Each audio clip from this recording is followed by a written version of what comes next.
কথা ও কাহিনীর ভূতের গল্পে আপনাদের সবাইকে স্বাগত।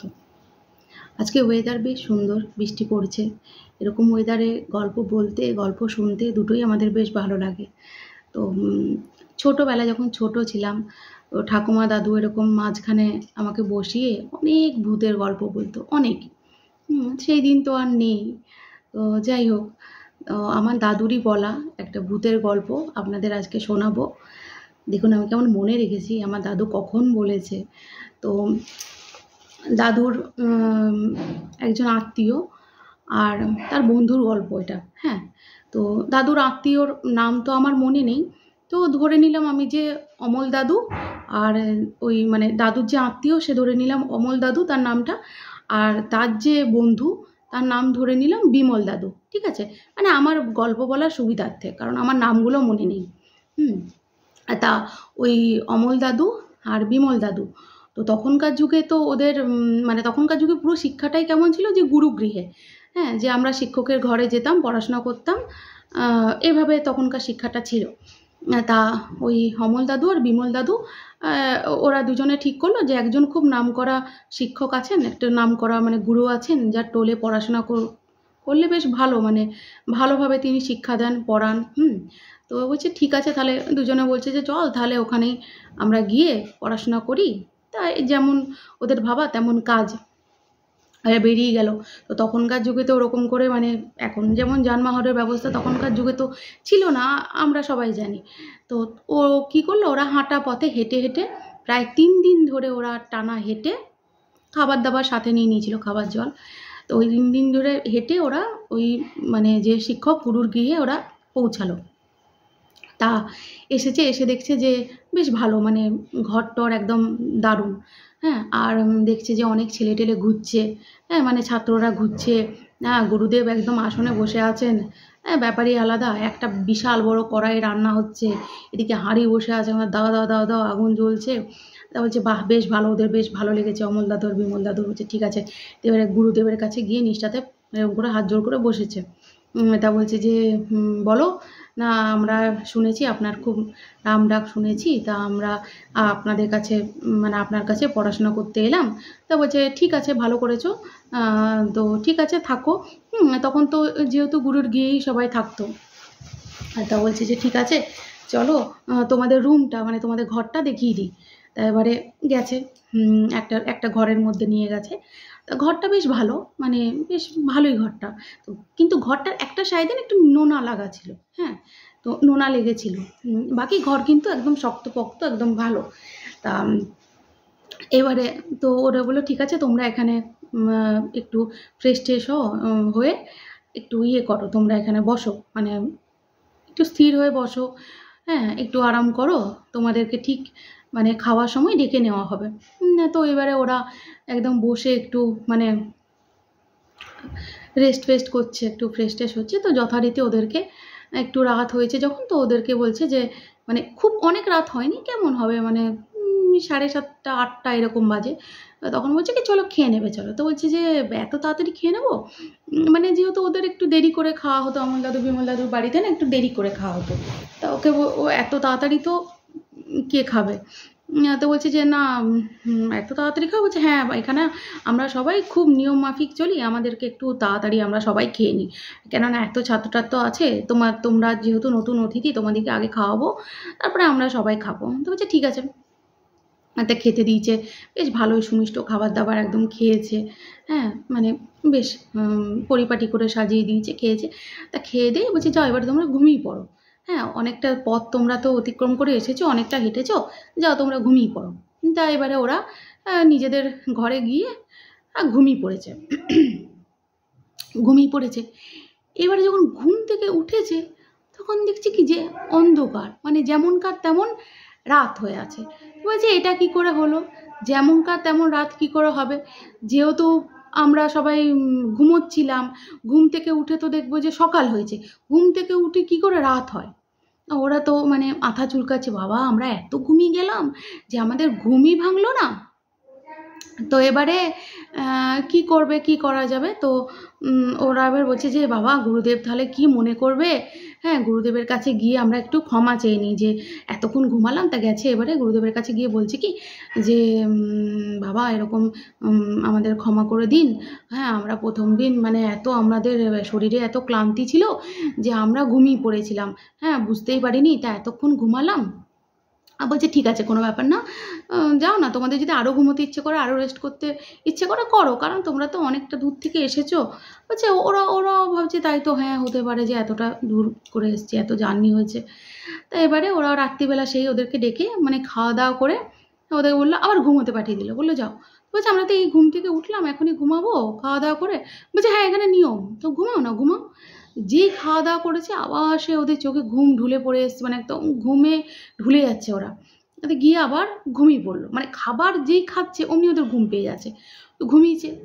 ঘুম থেকে উঠেও দেখছি আবার ওরকম রাত। তা বলছে পরপর আমাদের এরকম হচ্ছে, ঘুমাচ্ছি ঘুম থেকে উঠেই দেখছি আবার রাত, আবার খাচ্ছি আবার ঘুমাচ্ছি, এরকম করে না 6-7 দিন হয়েছে।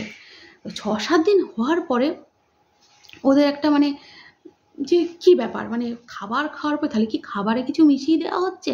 ওদের নিজেদের মনে একটা প্রশ্ন এসছে। বলছে ঠিক আছে তাহলে না আজকে খাবারটা দিক, আমরা না খাবো না। হ্যাঁ দুজনে, অমল দাদু আর বিমল দাদু দুজনে ঠিক করেছে যে আমরা খাবো না। তাই এবারে খাবার দিয়েছে যথারীতি। ওরা কি করেছে, ওই পাতার তলে তলে খাবারগুলোকে ঢুকিয়ে দিয়েছে, হ্যাঁ খায়নি, দিয়ে তারপরে পাতাটা নিয়ে গিয়ে ফেলে দিয়েছে, আর বুঝতে পারেনি, হয়েছে ঘুমিয়ে গেছে, খেয়েছে, ওরা ভেবেছে খেয়েছে। তাই এবারে ওরা না গিয়ে চুপচাপ দরজা বন্ধ করে মানে যে দেখাচ্ছে যে ওরা মানে ঘুমাচ্ছে, ঢুকে গেছে ঘরের ভিতরে। তা বেশ কিছুটা সময় যাওয়ার পরে ওই ওই দরজাটার ভিতরে না একটা এরকম ছোট্ট ফুটো ছিল ওই দরজাটা। তো ওই একটু রাত হওয়ার পরে বলছে ওরা ওরা আওয়াজ পাচ্ছে, মানে বাইরে থেকে, ওরা ভিতরে আছে বাইরে থেকে আওয়াজ পাচ্ছে, যে বলছে যে গুরুদেব আমরা কবে একে খামো? তখন ওরা চমকে উঠেছে, বলছে এরকম কে বলছে? এই গুরুদেব কখনো কে খাবো? এরকম নাকি সুরে এই এই অমল দাদু বিমল দাদুকে বলছে এই এই এরকম করে তো ভূতে কথা বলে রে, চ চ চ দেখি দেখি। তাই এরকম করে দরজাটা এরকম চোখটা দিয়ে দেখছে কি, দেখছে যে যে গুরুদেব, আর চোখটা মানে সেই লাল একদম, আর সে বিশাল দৈত্যাকার চেহারা। আর বাকি যেগুলো সাঙ্গপাঙ্গ মানে আরও যে ছাত্ররা যেগুলোকে ওরা দেখেছিল সেগুলো ওর বলছে কারোর মুন্ডু নেই, কারোর হাত নেই, কারোর পা নেই, কারোর আধটা মুখ পোড়া, হ্যাঁ এরকম মানে এরকম সবাই সে উদ্ঘট টাইপের দেখতে। আর বলছে কি খালি যে গুরুদেব আমরা ওকে খাবো না, আমরা তো আর লোভ সামলাতে পারছি না। তা বলছে যে এ কি কি রে কি বলছে রে, এই আমাদেরকে খাবে নাকি? তখন গুরুদেব বলছে কি যে দাঁড়া দাঁড়া, খাবি খাবি, এই তো তোরা খেলি কদিন আগে দুটো লোককে, আবার এখনই খাবি? দাঁড়া দাঁড়া একটু অপেক্ষা কর। তখন ওদের হয়ে গেছে, বলছি বাবারে আমাদেরকে এখানে খাবে, এরা মানুষই নয় এরা ভূত। মানে গুরুদেবটা বুঝতে পারছো, গুরুদেবটা হলো গিয়ে ব্রহ্মদত্ত, হ্যাঁ মানে ব্রাহ্মণরাই তো আগে শিক্ষা দিত, তা ব্রাহ্মণ বললে কি হয়, ব্রহ্মদত্ত হয়। আর বাকিগুলো সাঙ্গপাঙ্গগুলো আছে তার সাথে, এই ব্রহ্মদত্ত তো ভূতেদের লিডার আমরা সবাই জানি। তা ওটা হলো ব্রহ্মদত্ত ওই গুরুটা, আর বাকিগুলো এরকম ভূত প্রেত আর কি, তাই এদেরকে খাবে বলে ঠিক করে রেখেছে। আর তাই এবারে এরা বলছে যে কি করব, হ্যাঁ এবারে এখান থেকে কি করে বেরোবো, এ তো মহা মুশকিল হয়ে গেল। তাই এবারে ওরা ঘুরঘুর করছে রুমটার ভিতরে ঘুরঘুর করতে করতে দেখছি কি সে একটা ঘরের একটা জায়গায় নোনা লাগা ছিল না, ওই নোনা লাগা জায়গাটা বলছে যে চল এইখানটা ভাঙি। হ্যাঁ তো বলছি কী করে ভাঙবি রে, ভাঙতে গেলে তো আওয়াজ পাওয়া যাবে, তখন যদি ওরা এসে আমাদের ঘাটটাকে মুটকে দেয়। তো বলছে যে না না আস্তে আস্তে করতে হবে। তো ওরা ওই একটু একটু করে ঘরের মধ্যেই মানে ওদের যে জিনিসগুলো ছিল গ্লাস টাস থালা টালা ওরা যেগুলো ওদের সাথে ছিল সেগুলো দিয়ে একটু একটু একটু করে যখনই খোঁচাচ্ছে দেখছি কি যে একটু একটু মানে ওই ইট আগেকার তো সিমেন্ট দিয়ে ওরকম করে ঘর ছিল না, গাড়া চুন সুরকি এগুলো দিয়েছিলাম, তা একটু একটু একটু করে ছাড়ছে। আর তো ছাড়ছে যাতে ওরা ইটগুলোকে অনেকটা ছাড়িয়ে দিয়েছে, বেশ অনেকটা ছাড়িয়ে দিয়েছে। ছাড়িয়ে দেওয়ার পরে তা বলছে এবারে কি করেছে, ওই যে বিমল দাদু সে না পাতলা ছিল, সে টুক করে গলে গেছে। আর অমল দাদু ছিল ऐसा মোটা। তা অমল দাদু এবারে আধটা বেরিয়েছে আর আধটা আটকে গেছে। এবারে তো সেই খুব করে টানছে বিমল দাদু, অমল দাদুকে খুব করে টানছে, এই বেরো রে বেরো রে বেরো রে, মরে যাবি রে, বেরো বেরো। মানে সে কিছুতেই বেরোচ্ছে না। কোনো প্রকারে মানে সেই ঠেলা ঠেলি গুতো গুতি করে লাস্টে বেরিয়েছে। তো বিমল দাদুর মানে সে এগুলো পুরো চেরা, একদম গোটা চেরে রক্ত বেরোচ্ছে। হ্যাঁ, তা ওখান থেকে একদম মার মার দৌড়। দৌড় দৌড় তো এমন দৌড়, হ্যাঁ মানে যে পথ 3 দিনে ওরা অতিক্রম করেছিল সেই পথ ওরা 2 দিনে অতিক্রম করেছে। ঘরে এসে তো দুজনের ধুম জ্বর। তা এবারে ওদেরকে ঝাড়ফুঁক করা, ঝাড়া টাড়া হলো, যতই হোক ভূতেদের সাথে ছিল। তো তারপরেও মানে বললো বাড়িতে যে এরকম এরকম কথা। তো ঘরের লোক আবার চারদিকে খোঁজ খবর নিল যে এটা কি ছিল।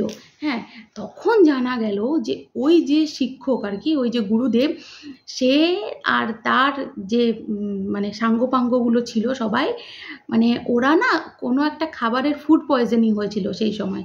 হ্যাঁ, ফুড পয়জনিং হয়ে মানে তখন সেই কলেরা এসব রোগ হতো না, তো এইভাবে ওরা মারা গেছিল সবাই। মানে ওই বিদ্যালয় এবং মানে বিদ্যালয়ে যারা সকল শিক্ষক শিক্ষার্থী সবাই ওইভাবে মারা গেছিল। তখন থেকে ওদের না মুক্তি হয়নি। মানে ওদের যেহেতু তখনকার কলেরার মরা কি কেউ ছুতোও না, ওখানেই পড়ে থাকতো, ওখানেই পচে গলে নষ্ট হতে, তাহলে ওদের আত্মাগুলোর মুক্তি হয়নি। তো এবারে ওটা না ওই জিনিসটা যে ওরা যে মারা গেছে এটাও সবাই জানতো না। হ্যাঁ, তাহলে কি হতো, অনেকেই ওভাবে শিক্ষা নিতে যেত আর ওইভাবে ওরা মানে মরতো। ওরকম করে ওদেরকে খাবারের সাথে কিছু দিয়ে দিয়ে ওদেরকে ওরকম করে রেখে দিত, দিয়ে সময় অনুযায়ী ঘাড় মোটকে খেয়ে নিত। তো এরা যাই হোক বুঝতে পেরেছিল নিজেদের বুদ্ধিমত্তার জোরে এরা বেঁচে গেল। যাই হোক, এটা একটা আমার দাদুর বলা গল্প হলো। আরেকটা গল্প বলি যে আমার একটা স্যারের কথা, অঙ্কের স্যারের কথা। তা অঙ্কের স্যারটা অনেক রাত করে বাড়ি ফিরতো। হ্যাঁ, তো আমি বোধহয় তখন কোন ক্লাস, আমি তখন মাধ্যমিক দেবো বোধহয়, সেই সময়কার কথা বলছি। তো ওই স্যারটা অনেক স্টুডেন্ট পড়াতো আর কি, অনেক স্টুডেন্ট পড়াতো। তো ওর বাড়ি যেতে যেতে অনেক রাত, মানে 12:30 1টা হয়ে যেত। ঠিক আছে, মাস্টারমশাই না খুব বকতো আমাদেরকে, মানে স্যারটা ভীষণ বকতো। পড়া করলাম কি পড়া না করলাম মানে মানে আজকে স্যার স্থির করে আসতো যে আজকে এই যে বকবই, মানে আজকে সে বকুনি খাবে। হ্যাঁ, সে অঙ্ক করুক আর সে অঙ্ক না করুক সে খাবে। তাই এবারে ওরকম ওই স্যারটা 12:30 মানে ওর না একটা বাইকের একটা পার্টিকুলার আওয়াজ ছিল, মানে ভট ভট ভট ভট করে বাইকটা যেত। তা আমরা সব ওই দেখ স্যার যাচ্ছে, দেখ দেখ দেখ রাত হয়ে গেছে, দেখ স্যার যাচ্ছে। তা স্যারের বাড়িটা না একটা গ্রামে ছিল। মানে ওই গ্রামটা মানে একটু মানে তখন একদমই প্রত্যন্ত ছিল, এখন অনেকটাই উন্নত হয়েছে। তা ওই গ্রামের যে রাস্তাটা, সেই রাস্তাটা দিয়ে একটা সাইডে মানে রাস্তাটা এরকম চলে যাচ্ছে। তো প্রথমে একটা কব্রস্থান, একটু গিয়ে একটা পুকুর, এই সাইডে একটা পুকুর, ওই সাইডে একটা পুকুর, এবারে গিয়ে কিছুটা মাঠ, আরও গিয়ে পুকুর, তারপরে আরও অনেকটা গিয়ে স্যারের বাড়ি। তো মানে অনেকটা গিয়ে গ্রামে ঢুকে যাচ্ছে, তারপরে আরেকটু গিয়ে স্যারের বাড়ি। তো ওই যে রাস্তাটা, ওই রাস্তাটা কিন্তু মানে ভালো নয় আর কি। হ্যাঁ, তো কারণ ওই জায়গায় নাকি অনেক সময় মানে ওই যে পুকুর পাড়গুলোতে অনেক সময় কোনো বাচ্চা যদি মরে যায় তাকে ফেলে দেয়, বা আরও অনেক কিছু খারাপ খারাপ জিনিস ফেলা থাকে ওখানে, নাকি আবার 2-1বার তন্ত্র সাধনারও কী সব দেখা গেছে। হ্যাঁ, আমার শোনা কথা, আমি কিন্তু কখনো দেখিনি, আর ভূত বাবাজির খপ্পরে আমি ওখানে পড়িনি। হ্যাঁ, তো যাই হোক, তো ওরকম স্যার রাত্রি করে যাচ্ছিল। তো ওরকম রাত্রি করে একদিন যাচ্ছে, যেতে যেতে স্যার বলছে যে আমার মনে হলো কি আমার বাইকের উপর মানে পাশটাতে পিছনটাতে, বাইকের পিছনটাতে ঝপ করে কি একটা বসলো। তা বলছে আমি প্রথমে ভেবেছিলাম কি যে হয়তো কোনো পাখি বা কোনো জন্তু কিছু একটা বসেছে। তা এরকম করে পিছন ফিরে দেখছি কি যে একটা না মানে সেই কালো মতো একটা কি যেন বসে আছে। বলছে এবারে বাইকটা যদি মানে বন্ধ করে দিই, তাহলে তো আমি তো এবারে যদি আমার মানে কিছু যদি ক্ষতি হয়, মানে যাই হোক সেটা, আমার যদি কিছু ক্ষতি হয়, বাইকটা আমি বন্ধ করছি না, বাইকটা আমি চালাচ্ছি, তা দেখছি কি আমার পিছনে ওরকম করে বসে আছে। তো আমি না পিছন দিকে পাটা নিয়ে এরকম করে মানে সেটাকে লাথি মারার চেষ্টা করছি, মানে পাটা দিয়ে থপ থপ থপ থপ করে লাথি মারার চেষ্টা করছি, কিন্তু মানে সেটা কিছুতেই নামছে না। এবারে কিছুক্ষণ পরে না স্যারের বাইকটা অটোমেটিক স্টার্ট নেওয়া বন্ধ করে দিয়েছে।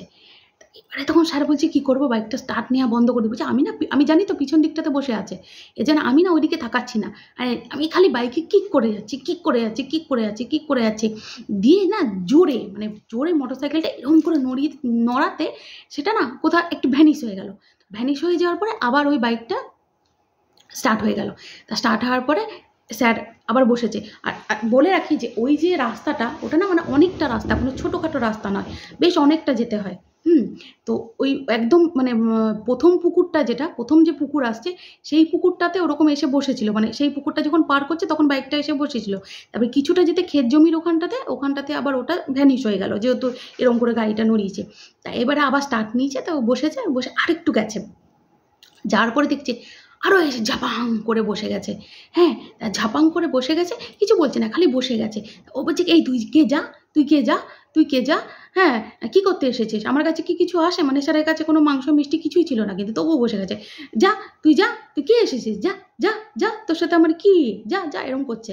এরকম করে যেতে তারপর রাম রাম রাম রাম রাম করে করে করে করে করে করে করে করে যখন যাচ্ছে, মানে অনেকটা যখন চলে গেছে, তখন বলছে কি, তখন মানে বেশ গ্রামের রাস্তাটা ঢুকবে, আর জানো তো প্রত্যেকটা গ্রামে একটা করে ক্ষেত্রপাল থাকে, মানে তুমি যখন গ্রামে ঢুকে গেলে তখন দেখবে তোমার আর কোনো বিপদ হবে না, কারণ ক্ষেত্রপাল তোমাকে রক্ষা করবে।